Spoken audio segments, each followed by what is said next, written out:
Frank टिपलर quantum mechanics के अनोखे नियमों की स्टडी कर रहे हैं। इन नियमों से ही वो सब एटॉमिक पार्टिकल्स चलते हैं जिनसे हम बने हैं। Thank you Adam. हर सच्चाई को क्वांटम मैकेनिक्स ने डिस्क्राइब किया है और क्वांटम मैकेनिक्स का सेंट्रल इक्वेशन है श्रोडिंगर इक्वेशन। अर्विन श्रोडिंगर ने जब अपने नाम का इक्वेशन बनाया तब उन्होंने वो सच्चाई बताई जो हम जानते हैं। उन्होंने साबित किया कि सब एटॉमिक पार्टिकल्स एक ही वक्त पर कई जगहों पर हो सकते हैं। यह भी कहा कि एक ही वक्त पर एक ही जगह पर एक से ज्यादा पार्टिकल भी होते हैं। यह सब एटॉमिक वर्ल्ड उस वक्त तक प्रोबेबिलिटीज की धुंध में छिपा रहता है जब तक कोई उसे उस वक्त नहीं देखता जब प्रोबेबिलिटीज सच्चाई से मिल जाती हैं। फ्रैंक मानते हैं कि यह क्वांटम फजीनेस सिर्फ माइक्रोस्कोपिक डोमेन में ही नहीं है, बल्कि इसी तरह से हर चीज काम करती है।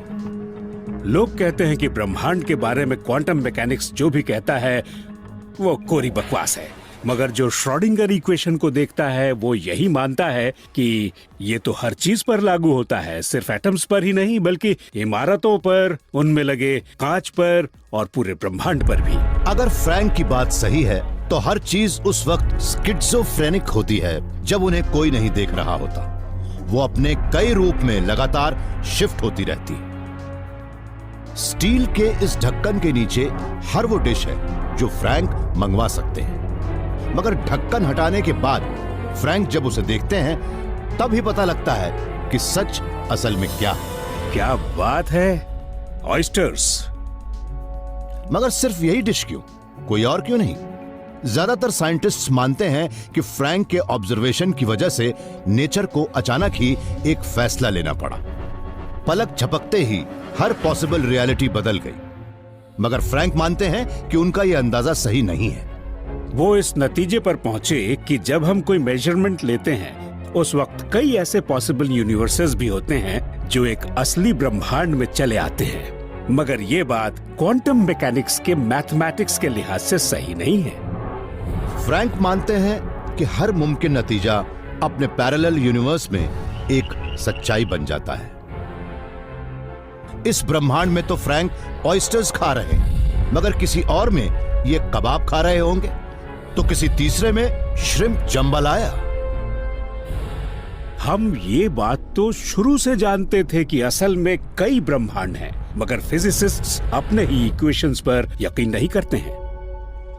अगर फ्रैंक की बात सही है तो आप जिस स्पेस में रहते हैं वहां आपकी आइडेंटिकल कॉपीज का एक इनफाइनाइट समंदर होगा। अगर आपके साथ कुछ होता है तो उसका ठीक उल्टा आपके उन छिपे हुए ट्विन्स में से किसी एक के साथ हो सकता है, मगर वो देर तक छिपे नहीं रह सकते। इस सिलिकॉन चिप पर एक छोटी सी चीज रखी है जो एक ही वक्त पर दो जगहों पर सच हो सकती है। पहली बार इस साइंटिस्ट को एक पैरेलल यूनिवर्स की झलक दिखी है। जरूरी नहीं कि ऑल्टरनेट रियलिटीज ब्रह्मांड में कई लाइट ईयर्स दूर हों, वो हमारे ठीक सामने भी हो सकती हैं। अगर क्वांटम मैकेनिक्स के अनोखे नियम सही हैं, तो मैं भी काउंटलेस ऑल्टर ईगोस का एक कलेक्शन हूं और वो लगातार स्ट्रगल कर रहे हैं। हमें अंदर चल रही इस लड़ाई का पता ही नहीं लगता। किसी खास पल में हमारा सिर्फ एक ही सच होता है, बाकी सब हमें बिल्कुल नजर नहीं आते। या ऐसा नहीं है? फिजिसिस्ट फ्रैंक टिपलर मानते हैं कि क्वांटम मैकेनिक्स की यह बात सही है कि हमारे काउंटलेस वर्जन्स पैरेलल यूनिवर्सेस में मौजूद हैं। हम में से कई लोगों की तरह वो भी एक ऑल्टर ईगो के हवाई सपने देखते हैं। चलिए हम एक बार फिर से ब्रह्मांड की सैर पर चलते हैं। हमारे साथ हैं फियरलेस फ्रैंक, एस्ट्रोफिजिसिस्ट और कॉस्मिक एडवेंचर नट। इस हफ्ते फ्रैंक ने पता लगाया है क्वांटम पैरेलल यूनिवर्स का एक पोर्टल। फ्रैंक टिपलर मानते हैं कि हमारा ब्रह्मांड भी इस कार्टून जैसा ही है जिसे हम सच मान लेते हैं।